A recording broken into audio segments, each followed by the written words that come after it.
Centre के जो मुद्दे थे उन पे हमने ज़्यादा फोकस किया। तो खैर अभी तो शुरुआत है, अभी तो आज हर प्रोजेक्ट का जो ब्यौरा लिया जो सेंटर का है। कमेटी की बैठक को मैम इतना टाइम क्यों लग गया और किस तरह से अमली जामा पहनाया जाएगा आगे जो केंद्र प्रायोजित योजना है?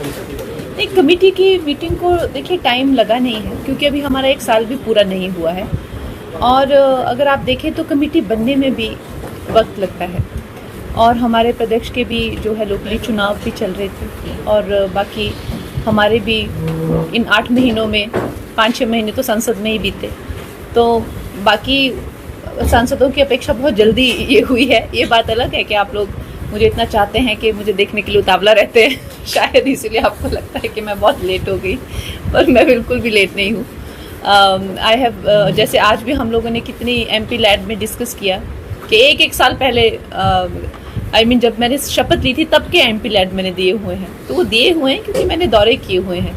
हाँ, अब आदत इतनी नहीं है कि हर जगह मीडिया को बुलाएं, कि हर जगह ही उसका ढिंढोरा पीटें, जो भी काम कर रहे हैं उसका शोषा करें, ये आदत नहीं है, पर खैर अब लगता है आदत डालनी पड़ेगी। बतौर संसद कोई रोड मैप आपने सेट किया किस तरह डेवलपमेंट की जाएगा? रोड मैप हमारे प्रधानमंत्री जी ने सेट किया है और हम लोग जो है सेंटर की एक्सटेंशन है यहाँ पर हिमाचल प्रदेश में, तो हमारे प्रधानमंत्री जी की जितनी भी योजनाएं हैं वो यहाँ इम्प्लीमेंट हो और उनका जो है पूरी जनता जो है उनका लाभ उठा सके, वो हमारा काम है।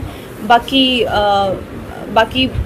तो आई थिंक राज्य सरकार का जो काम है वो तो उन्हीं का है, लेकिन हमारा काम है जो सेंटर की योजनाएं हैं वो यहाँ पर पूरी तरह से लागू है।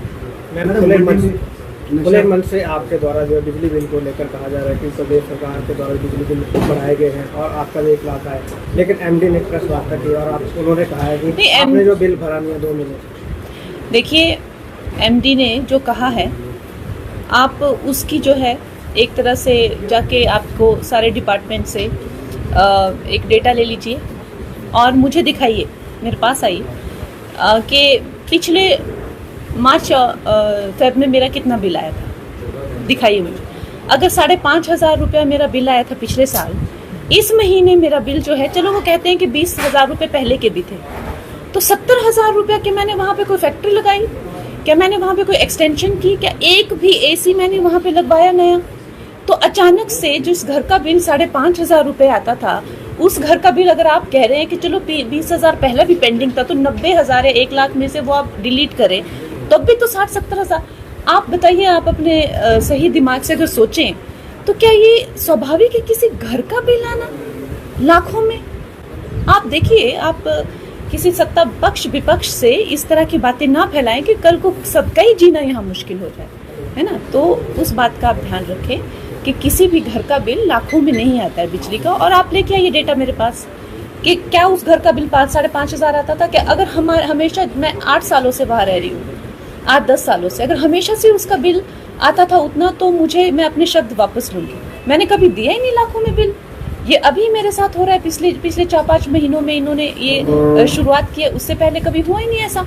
अब हर चीज़ का आप राजनीतिकरण नहीं कर सकते। मैं भी हिमाचल की वासी हूँ, मुझे भी यहाँ की चिंता होती है और मेरी बातों को भी एक राजनीतिज्ञ की तरह नहीं, हम भी उनकी जो है जनता भी हैं, उसका शोध करना चाहिए। इस तरह से छींटे फेंकना, इस तरह से बातें करना, बातों को जो है झुटलाना, चलो अगर वैसे तो मुझे नहीं लगता जब मेरे पास बिल आता है तो मेरे सारे ही प्रॉपर्टीज़ के बिल एक साथ जाते हैं। अगर मान लीजिए मेरे किसी स्टाफ ने बिल लेट भी देखा, 20,000 पिछले महीने का भी था, तब भी 70,000 बिल आया कैसे जब मैं वहाँ पे रही भी नहीं उस महीने।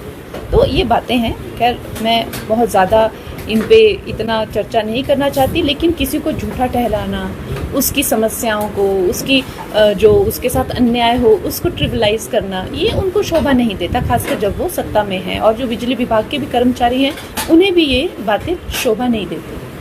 नशे के ऊपर बहुत गंभीर मुद्दा बना, तो मीटिंग में क्या कुछ है?